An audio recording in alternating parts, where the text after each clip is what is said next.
Lima ka voting center sa Davao City ang gitauran na og Starlink o Wi-Fi transmission ug solar panels. Apan usa ka solar panel nasayrang deactivated. Ani report ni John D. Esteban. Karong adlaw ang unang hugna sa paggatod ug pag-install sa mga Starlink o Wi-Fi transmission ug solar panels sa mga voting center sa Davao City.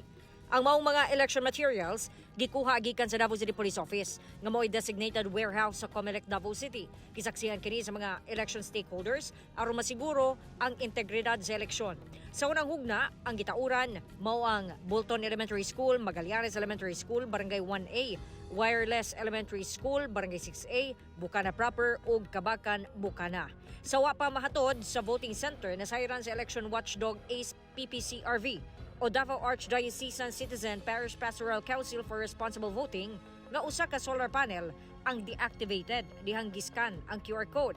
Kung dili mabantayan, magkaproblema matud pa sa transmission ug galing makalusot ang mga deactivated solar panel labi na sa GIDA kung geographically isolated and disadvantaged area o mga hilit nga lugar. Na-discover natin na ang isang solar panel is deactivated.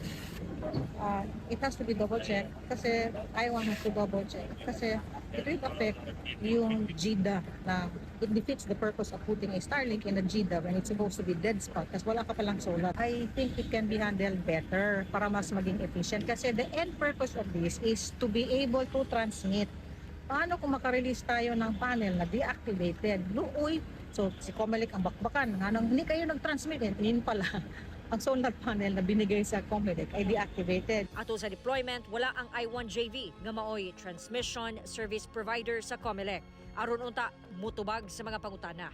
Gipamarkahan na lang ang solar panel nga deactivated ug wala una gi-release. Sumala sa magtutudlo sa Bolton Elementary School, dili na nila kinahanglan ang Wi-Fi transmission kay wala man daw problema sa signal sa lugar. Pero backup lang na siya kay naamantay murag free ka network available during sa moang training na i3 network. So based on the experience, wala kaming problem for transmission gamit ang 3 network. So impossible na makagamit niya sa signal sa Starlink. Hindi po siya allowed for Wi-Fi or wired lang talaga siya. Wired. Usa ka ta sa inyong wire? Ito po ma'am,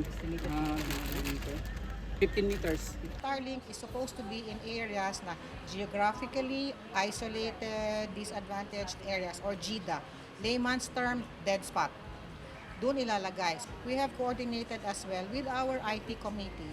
What if hindi dead spot at nilagyan ng Starlink? Ano ba ang vulnerabilities nito? Sabi sa amin, it is more for economic gain. The more Starlinks, the more payments sa kanila.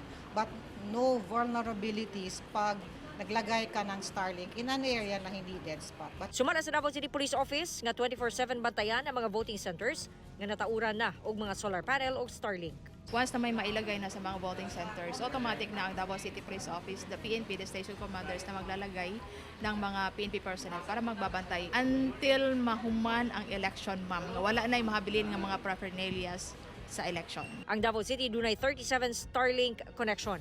Ang uban itaod sa mosunod nga mga adlaw. Kauban, si Metro Awing sa kamera, John D. Esteban. 1 Mindanao.